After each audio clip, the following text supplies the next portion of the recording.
जय श्री कृष्णा। आदर्श शिक्षण संस्थान द्वारा संचालित ऑनलाइन क्लास में आपका हार्दिक स्वागत एवं अभिनंदन। हम पढ़ रहे हैं पाठ 9वां प्रकाश 10वीं का विज्ञान विषय का। हमने अपने पूर्व के वीडियो में पढ़ा था कि अवतल दर्पण में प्रतिबिंब निर्माण के किरण आरेख, और हमने आपको गृह कार्य दिया था अवतल दर्पण के उपयोग। आज जब हम पढ़ेंगे वो है उत्तल दर्पण में प्रतिबिंब निर्माण के किरण आरेख खींचना सीखेंगे।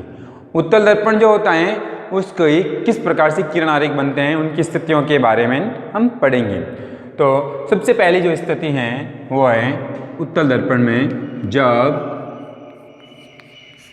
वस्तु या बिंब अनंत दूरी पर स्थित हैं, अनंत दूरी पर स्थित हैं।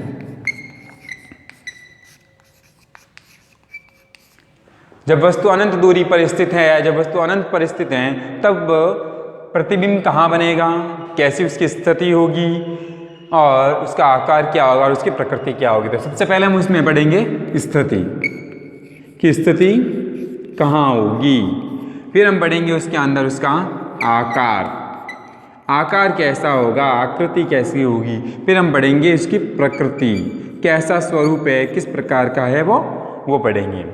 तो उत्तल दर्पण में प्रतिबिंब निर्माण के किरण आरेख। उससे पहले अपने को उत्तल दर्पण की परिभाषा पता होनी चाहिए और उत्तल दर्पण होते क्या हैं वो पता होना चाहिए। तो अपन ने पढ़ा था कि वह गोलीय दर्पण जिसमें अंदर की ओर पॉलिश किया हुआ हो और परावर्तक पृष्ठ बाहर की ओर हो, उसे हम कहते हैं उत्तल दर्पण। तो हम उसका डायग्राम बना लेते हैं पहले। तो ये गोलीय दर्पण, इसमें हम क्या करते हैं, अंदर की ओर पॉलिश कर देते हैं, और ये जो होगा इसका क्या होगा, परावर्तक पृष्ठ होगा। इधर परावर्तक पृष्ठ, ये पॉलिश किया हुआ। गोलीय दर्पण के केंद्रीय बिंदु को हम क्या बोलते हैं, ध्रुव बोलते हैं, ध्रुव बोलते हैं। ध्रुव को P से प्रदर्शित किया जाता है, और ध्रुव और वक्रता केंद्र से मिलाने वाली जो काल्पनिक रेखा होती है उसे हम बोलते हैं वक्रता केंद्र। सही है। इस गोल का भाग होता है, गोलीय दर्पण जिस गोले का भाग होता है उस गोले का केंद्र ही क्या कहलाता है, वक्रता केंद्र। तो हम यहाँ इसका वक्रता केंद्र बना लेते हैं। वक्रता केंद्र ध्रुव से निकलने वाली काल्पनिक रेखा होती है ना, इसको हम वक्रता केंद्र कहते हैं। ठीक है, तो हम इसको इस तरफ भी बढ़ा देते हैं। अब हम वस्तु कहाँ रख रहे हैं, वस्तु या बिंब कहाँ रख रहे हैं, अनंत की तरफ रख रहे हैं, मतलब इधर वस्तु रखी हुई है। तो प्रतिबिंब कहाँ बनेगा, तो हमारा जो दर्पणों में प्रतिबिंब निर्माण का जो नियम था, पहला नियम क्या था, हाँ, मुख्य अक्ष के समांतर आने वाले प्रकाश की किरण परावर्तन के पश्चात फैल जाती है इसमें, है ना। तो जब ये परावर्तन के पश्चात प्रकाश की किरण फैल जाती हैं, है ना, तो हमने को मुख्य फोकस प्राप्त नहीं होगा। तब हम क्या करते हैं, ये जो परावर्तित किरणें होती हैं उसको हम पीछे की ओर बढ़ाते हैं। जब हम पीछे की ओर बढ़ाते हैं तो जब ये जिस बिंदु पर मिलती हुई प्रतीत होती हैं उसको हम कहते हैं मुख्य फोकस। सही है। तो अब हम कह रहे हैं जब वस्तु अनंत पर स्थित होती है तो प्रतिबिंब कहाँ बनेगा, ठीक है, कैसा बनेगा और उसका आकार क्या होगा। तो अब हम देखते हैं कि जब परावर्तित किरणों को पीछे को बढ़ाते हैं, जिस बिंदु पर मिलती हुई प्रतीत होती है उससे हम क्या कहते हैं, मुख्य फोकस। तो हमारा प्रतिबिंब कहाँ बनेगा, हाँ बिल्कुल सही, फोकस पर, फोकस पर, या हम कह सकते हैं F, ठीक है, पर बनता है। अब आकार क्या होगा, आकार देख रहे हो बिल्कुल छोटा होता है, बिंदुवत। आकार इसका क्या होगा, बिंदुवत, या हम कह सकते हैं अत्यंत छोटा। और अब इसकी प्रकृति क्या होगी, उत्तल दर्पण जो होता है उसकी प्रकृति होती है कि वह कैसा, आभासी और कैसा, सीधा प्रतिबिंब बनाता है।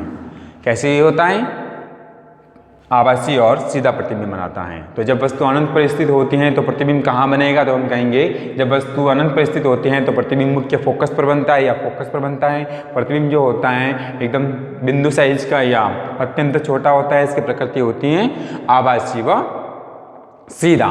तो जब वस्तु अनंत पर स्थित होती है तो ये इसका किरण आरेख है। स्थिति नंबर 2, जब वस्तु या बिंब ध्रुव P व अनंत के बीच कहीं पर स्थित हो,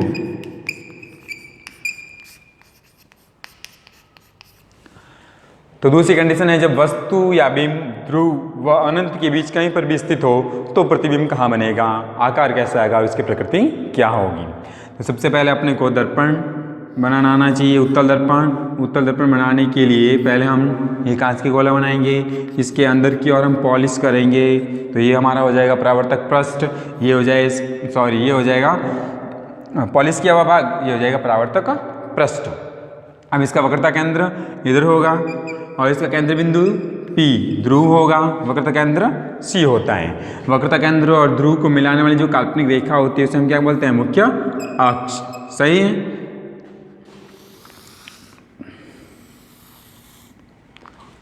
अब हम क्या कर रहे हैं, बिंब या वस्तु का रखते हैं अनंत और ये ध्रुव जो होता है P, इसके बीच में कहीं पर भी रख देते हैं तो प्रतिबिंब कहाँ बनेगा ऐसी कंडीशन में। तो देखिए सबसे पहला वही नियम, मुख्य अक्ष के समांतर आने वाले प्रकाश की किरण परावर्तन के पश्चात कहां से होकर,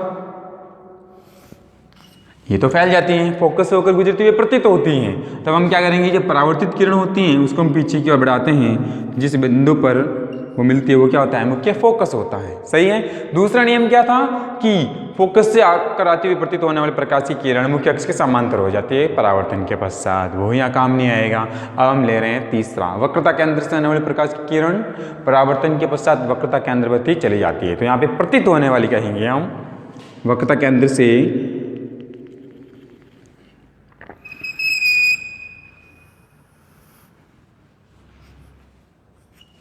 वक्रता केंद्र से आती हुई प्रतीत होने वाली प्रकाश की किरण परावर्तन के पश्चात वापस क्या होती हैं, उसी दिशा में चली जाती है, इस दिशा से वो आई हैं। तो यहाँ से देखो आती हुई प्रतीत हो रही है, फिर यहाँ से परावर्तन के पश्चात वापस चली जाती हैं, ये वक्रता केंद्र वाली। ठीक है। जब जहाँ पर दोनों ही किरणें कटती हुई प्रतीत होती हैं वहाँ पे हम प्रतिबिंब बनाएंगे यहाँ पर। अब देखिए प्रतिबिंब जो होता है कहाँ बना है, देखते हैं। प्रतिबिंब P अर्थात ध्रुव व F के मध्य बनता है, तो हम कहेंगे ध्रुव P व फोकस F के मध्य बनता है, बीच में बनता है। और हम इसका आकार कहेंगे, आकार देख रहे हैं तो बिंब से थोड़ा छोटा है, तो हम कहेंगे बिंब से छोटा। और प्रकृति क्या होगी, वही आभासी और सीधा। ये होती हैं उत्तल दर्पण में प्रतिबिंब निर्माण की दो स्थितियां। इसके लिए अगला जो हमारा टॉपिक है वो है उत्तल दर्पण के उपयोग। उत्तल दर्पण के उपयोग। तो पहला उपयोग, उत्तल दर्पण का उपयोग एटीएम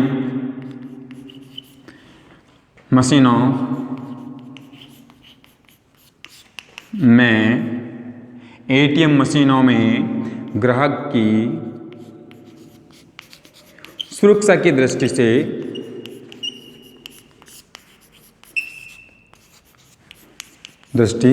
से लगाया जाता है। दूसरा है वाहनों में साइड साइड दर्पण के रूप में जिससे पीछे आने वाले का प्रतिबिंब दिख सके। ये दो उपयोग होते हैं उत्तल दर्पण के। तो आज के इस वीडियो में इतना ही। जय श्री कृष्णा, धन्यवाद।